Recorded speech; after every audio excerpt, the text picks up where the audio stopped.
There was this woman in my neighborhood who always found a reason to criticize me, but her obsession with my mailbox? That was a whole new level of weird. At first, I thought it was just a mistake, but over time, it became something she did on purpose, week after week. No matter what, she was there, knocking into my mailbox and sending it flying. I got sick of it. If she thought she could wreck my mail, then I would give her something to think about. And then my friend saw my solution. Her reaction was priceless. If someone had told me a year ago that a simple mailbox would turn into a full-blown drama, I would have laughed it off. But here I am, sharing the story of how my neighbor turned an ordinary object into a battlefield. If you think I'm exaggerating, you probably haven't met someone who gets that bent out of shape over a mailbox. It all began with small incidents. My mailbox was placed right on the edge of my yard like everyone else's. But for reasons only she could explain, probably her inflated sense of importance, this woman, let's call her Beth, decided that my mailbox was an eyesore and a threat to the neighborhood's aesthetic. The first incident was subtle. One day, I walked out to get my mail and noticed that the box was tilted. It didn't seem like a big deal, maybe the wind or a careless kid, who knows. But then it started happening more and more. I almost thought I was imagining it, but soon enough I realized the truth. One day, I decided to install a camera in front of my house. Not because of the mailbox specifically, but because of some recent thefts in the area. On the very first day of recording, I went back to check the footage. And there it was, in the dead of night, flashlight in hand. Beth was out there, kicking my mailbox. Yes, kicking it. She was dressed in a flower-patterned robe, slamming her foot against the box as if she was waging war on it. I couldn't believe what I was seeing. It was like something out of a comedy, but real. Most people would have called the cops or confronted her. Not me. I was curious about how far this would go, so I just fixed the mailbox the next day without saying a word. And sure enough, the next night, she came back. This time, she didn't kick it. She just shoved it with her hands, then walked away like it was no big deal. I could tell that this was becoming a routine, so I decided to stop it once and for all. If Beth wanted to start a war over my mailbox, I was going to finish it, and in style. One thing I've learned in life is that some people never realize they've already lost. And Beth, she was a prime example. After watching her try to kick, shove, and even rip my mailbox off with her hands, I knew she wasn't going to stop. So, it was time to get creative. I spent a few days researching, looking for the best way to make my mailbox practically indestructible. I thought about using concrete, steel reinforcements, even a shock system, but I didn't want to get into legal trouble. That's when I remembered titanium. Over the top? Maybe. But by this point, I didn't care. I called a local locksmith, ordered a titanium pole, and a mailbox that could resist all the forces of nature. And Beth. The next morning, as I was overseeing the installation, Beth drove by. She slowed down, stopped in the middle of the road, and stared at me with a mixture of shock and disbelief. It was like she was thinking, what on earth is this idiot doing now? I ignored her, focusing on the work.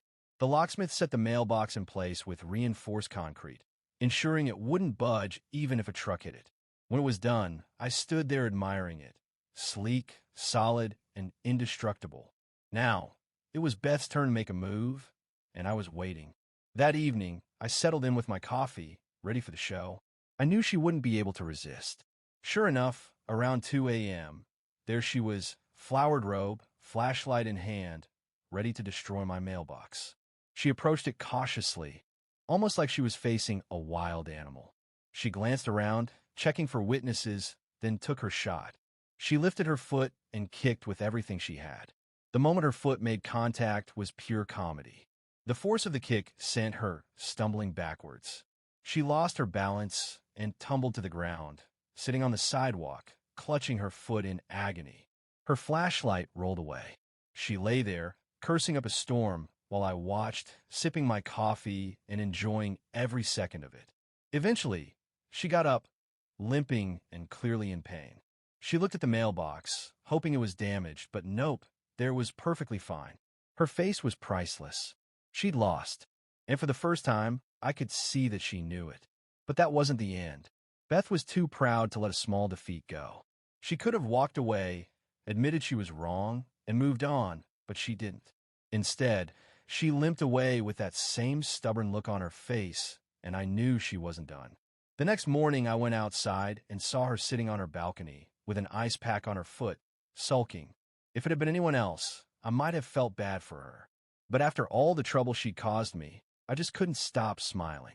She tried to ignore me, but the disdain was so obvious. Later that day, I saw something new, a shiny black car parked in front of her house. The license plate caught my eye. It was a lawyer's car. Now the fun really began. Sure enough, the next day, a letter arrived. Beth was suing me, claiming that I had intentionally built a dangerous structure to harm her. It was almost too ridiculous to believe. She had spent months messing with my property, kicked my titanium mailbox on her own, and now she was going to sue me for it? I couldn't help but laugh out loud. But hey, if she wanted to fight, I was ready. The day of the court hearing arrived, and I showed up alone. Beth limped in, her foot still bandaged, accompanied by her smug lawyer. The judge listened to her lawyer's dramatic speech, accusing me of maliciously building a harmful structure. I couldn't help but smile. When it was my turn to speak, I calmly said, "Your Honor, my neighbor destroyed 3 of my mailboxes before. I just wanted one that wouldn't get knocked over." The judge raised an eyebrow. "Do you have evidence of that?" "Oh, yes," I said, pulling out a USB stick. The video played, showing Beth kicking my mailbox in all its glory. The judge paused it right at the moment of impact. Beth's foot twisted, and her pained expression said it all. The courtroom went silent. "Did you kick the structure on your own, ma'am?" the judge asked. Beth stammered, "I didn't know it was so tough." The judge sighed, clearly done with the whole thing. Case dismissed. And just like that, Beth lost again. But the story didn't end there. Instead of accepting her defeat, she tried to gather signatures to have me remove my mailbox. Her reasoning?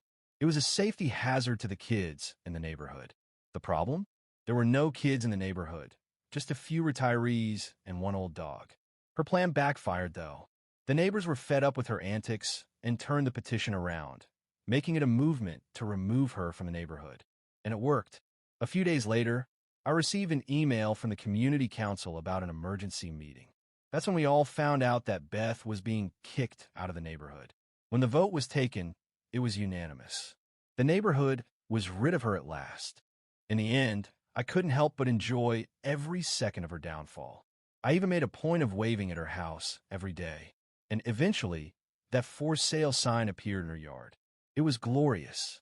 The neighborhood was free, and my mailbox? Untouched. In the end, it was more than just a victory over a mailbox. It was about standing up for what's right and reclaiming the peace in my neighborhood. Beth, with all her arrogance and obsession, had tried to turn my small, humble mailbox into the focal point of her ridiculous crusade. What she didn't realize was that sometimes the smallest things can reveal a lot about a person's character, and hers. It was as brittle as her fragile ego. What began as a nuisance morphed into an epic battle of wits and willpower. While I initially didn't expect it to go this far, I learned quickly that some people will go to extreme lengths to feel superior, even if it means stepping over boundaries. Beth underestimated not just my mailbox, but me as well. I didn't back down, and I didn't let her unreasonable behavior affect my peace of mind. Instead, I played the game by my rules, and in doing so, I showed her, and everyone else, that standing firm against absurdity can bring unexpected rewards. Beth's downfall wasn't just her physical defeat after kicking an indestructible mailbox. No, it was much bigger than that. It was her complete loss of respect from the neighbors, who had long endured her petty tyrannies. When the community rallied together to oust her, it was clear people had enough of her nonsense. Her removal from the neighborhood wasn't just a win for me, but a win for everyone who had suffered under her control. As for me, well, I had my peace, my mailbox was safe, and my neighborhood was finally free of her antics.